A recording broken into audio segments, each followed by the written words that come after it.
This is one poem only. A daily reading, a quiet moment, one poem center stage, just for now, just for you.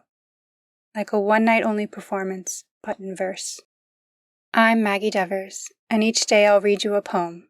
Nothing more, nothing less. No analysis, no noise, just a little space to listen. Today's poem is by Lynn L. Human Nature.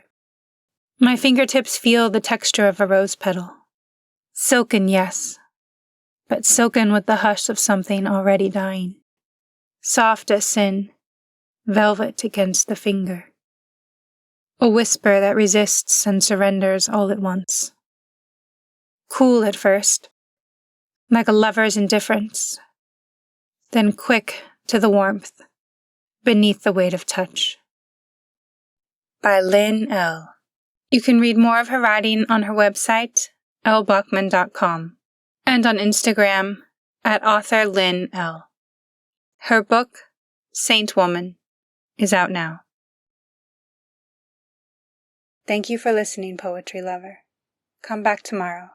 The curtain rises again.